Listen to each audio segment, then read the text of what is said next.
دنیا میں ہر ایک چیز ایک ہی نظام کے تحت چل رہی ہے۔ ایک ایک دانے پر ایک ایک پھل پر فرشتہ متعین ہے کہ اس پھل کو فلاں کھائے گا، کہ ہر پھل پر کھانے والے کا نام لکھا ہوا ہے۔ اس لیے کسی نے کہا ہے دانے دانے پر لکھا ہے کھانے والے کا نام۔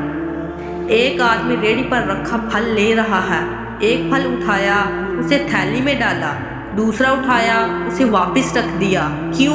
فرشتے نے دل میں ڈالا کہ یہ پھل اچھا نہیں ہے، دوسرا اٹھاؤ، کیونکہ اس میں اس کا نام ہی نہیں لکھا، چھوڑ اس کو، یہ تیرا نہیں ہے۔ اب یہ پھل گھر میں گیا، اس کے ہر ٹکڑے پر فرشتہ متعین ہے، اس کے چھلکوں پر چونٹیوں تک کا نام موجود ہے۔ اس کی گٹھلی فلاں بکری کھائے گی، کسی پر جراثیم کا نام ہے، کسی پر مچھر کا نام ہے۔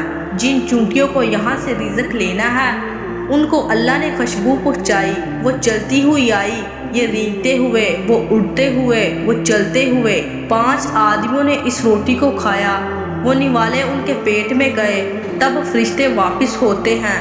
یہ میرے رب کا انوکھا، بڑی ہی شان والا اور قدرت والا نظام، جس کا انسانی سوچ احاطہ بھی نہیں کر سکتی۔ اندازہ لگائیں، ایک چھوٹی سی شہد کی مکھی 30,000 انڈے دیتی ہے۔ کیا کیا نشانیاں قدرت نے بکھیر دی ہیں۔ ایک ہوا کا، ایک پانی کا اور ایک روٹی کا راستہ ہے۔ وہاں بھی فرشتے کو بٹھایا ہوا ہے کہ دیکھے نوالا ہوا کے راستے میں نہ جانے پائے، اور میرا محبوب بندہ چاہے نافرمان ہی صحیح مر نہ جائے۔ یہ ہے ہمارا کریم اللہ، جس کی دن رات ہم کھاتے ہیں اور اسی کی نافرمانی کرتے ہیں۔ گائے نے بھوسا بھی کھایا، چارہ بھی کھایا، پانی بھی پیا، تینوں کو اللہ نے اکٹھا کیا۔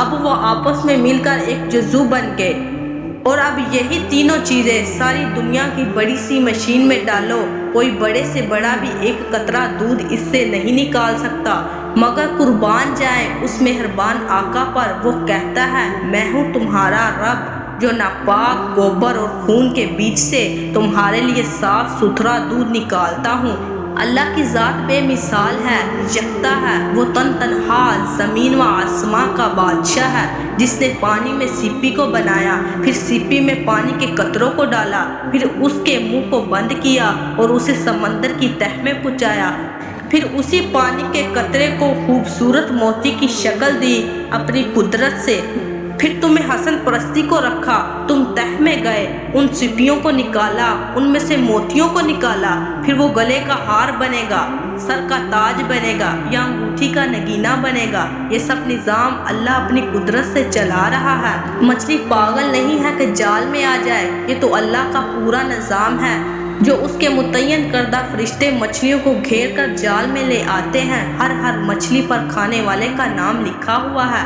کوئلے کو چمک دی کہ اس کو ہیرا بنایا، پتھر کو چمک دی کہ اس کو زمرد اور یاقوت بنایا، اور دھاتوں کو صاف کر کے سونا اور چاندی بنا دی۔ یہ سب اس نے اکیلے تنہا کیا، اسے کسی کی مدد کی ضرورت نہ پڑی۔ اس نے کن کہا تو پتھر ہیرا بن گیا، دھات سونا بن گئی۔ یہ سب اس کا نظام ہے، جس کی کھا کر ہم اسی کو ناراض کرتے ہیں۔